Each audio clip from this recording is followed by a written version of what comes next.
যাদের তেলের পিঠা বা মালপোয়া পিঠা পারফেক্টলি হয় না তাদের জন্য আজকের রেসিপিটা। মায়েদের বাচ্চাদের জন্য কত কিছু করতে হয়। আমার বাচ্চার ভীষণ পছন্দ, আর আমি কিন্তু এই পিঠাটা আগে বানাতে পারতাম না। কতটা সফট হয়েছে দেখেন, হাতটাই ঢুকে গেল। যাই হোক, পারফেক্টলি বানানোর টিপস আজকে শেয়ার করব। তো এখানে প্রথমে আমি চালের গুঁড়া নিয়ে নিয়েছি 1 কাপ, সাথে নিয়েছি ময়দা এবং স্বাদ মতো লবণ। এর আগে আমি যতবার চেষ্টা করেছি শুধুমাত্র চালের গুঁড়া দিয়ে, আমার পিঠা কিন্তু পারফেক্ট হয় নাই।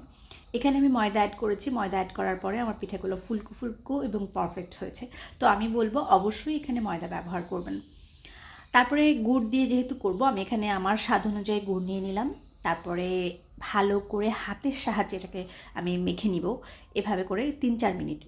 আপনি যদি খুব ভালো করে হাতের সাহায্যে মেখে নেন তাহলে কিন্তু আপনার পিঠাগুলো ফুলকো ফুলকো হবে এবং সফট থাকবে সারাদিন। মানে আপনি যতক্ষণ রাখেন, সফট ছিল আর কি আমারটা। আমি এই ওয়েতে করে আমি যে রেজাল্টটা পেয়েছি সেটাই আপনাদের সঙ্গে শেয়ার করতেছি।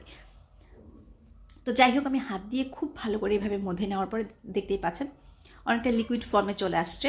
এরপর আমি যেটা করব, হালকা কুসুম গরম পানি দিয়ে আমি এটাকে একটু একটু পানি অ্যাড করব আর এটাকে ভালো করে মধে নিব।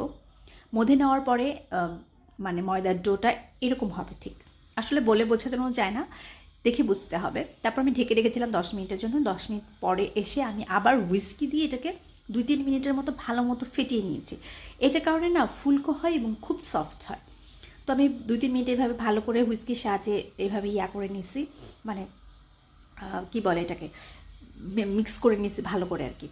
যাই হোক, আগে থেকে তেলটা গরম করে রেখেছিলাম একটা প্যানে, আর পর্যাপ্ত তেল দিতে হবে। অল্প তেলে আমার মনে হয় মালপোয়া পিঠাটা হয় না, কারণ আমি এর আগে ট্রাই করেছিলাম। যাই হোক, মালপোয়ার জন্য একটু তেলটা বেশি লাগে। আর দেখতেই পাচ্ছেন একদম ফুলে ফেপে উঠেছে। আপনি যদি মানে ফুলা ফাপা আর সফট মালপোয়া চান তাহলে অবশ্যই এই রেসিপিটা ফলো করবেন। তো আমার মালপোয়াটা আমি কোনোভাবেই উল্টাই দিতে পারতেছিলাম না, কারণ ও ওই রকম চিৎপটাং হয়েই থাকবে। যাই হোক, তারপরে কোনো রকম উল্টাই দিয়ে এটাকে তুলে নিয়েছি। এখন এরকম কালার, বাট একটু পরে যখন ঠান্ডা হয়ে যাবে তখন কালারটা একটু চেঞ্জ হয়ে যায়। তো যাই হোক, আমি এখন তেল ছড়িয়ে এটাকে টিস্যু পেপারের মধ্যে রেখেছিলাম যাতে তেলটা অ্যাবজর্ব করে নেয়, মানে এক্সট্রা যে তেলটা। দেখতে পাচ্ছেন কতটা সুন্দর হয়েছে, ফুলকো ফুলকো হয়েছে এবং এটা সারা দিন খুব মানে সফট থাকে। তো এই ছিল আজকের রেসিপি। ভালো লাগলে অবশ্যই লাইক এন্ড শেয়ার।